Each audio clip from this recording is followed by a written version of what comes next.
আজ আমি বানাবো ছোলার ঘুগনি। হ্যাঁ, ঠিকই শুনেছো, আজ আমি বানাবো ছোলার ঘুগনি। বুটের ঘুগনি তো অনেকেই খেয়েছো, আর বুটের ঘুগনি সাধারণত হয়, কিন্তু আজ আমি ছোলা দিয়ে ঘুগনি বানাবো।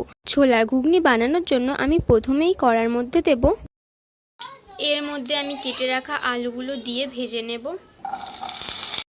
এর মধ্যে আমি লবণ দেব আর দেব হলুদ গুঁড়ো। নেড়ে চেড়ে নেব। দেখো আমাদের আলুটা ভাজা হয়ে এসছে, এবার আমি আলুটাকে তুলে নেব।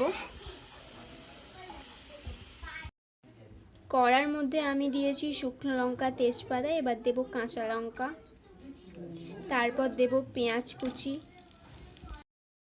এবার আমি এর মধ্যে অ্যাড করব টমেটো কুচি। পেঁয়াজগুলো ভাজা ভাজা হয়ে এসছে, তাই আমি এর মধ্যে টমেটো কুচি অ্যাড করলাম। আর এবার দেব রসুন বাটা, এবার দেব আদা বাটা, অ্যাড করব পরিমাণ মতো লবণ, হলুদ গুঁড়ো, লঙ্কা গুঁড়ো, এবার দেব জিরে মরিচ গুঁড়ো, ধনে গুঁড়ো, গরম মশলা গুঁড়ো।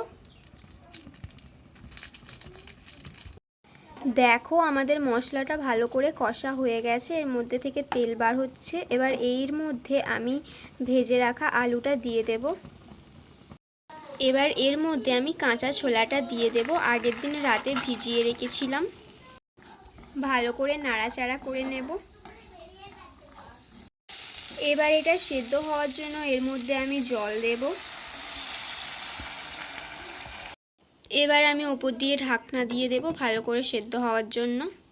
এবার আমি ঢাকনাটা তুলে নেব। দেখো আমাদের ছোলার ঘুগনি কিন্তু একেবারে তৈরি হয়ে গেছে। এবার আমি এর উপর দিয়ে দেব গাজর কুচি, শসা কুচি, পেঁয়াজ কুচি।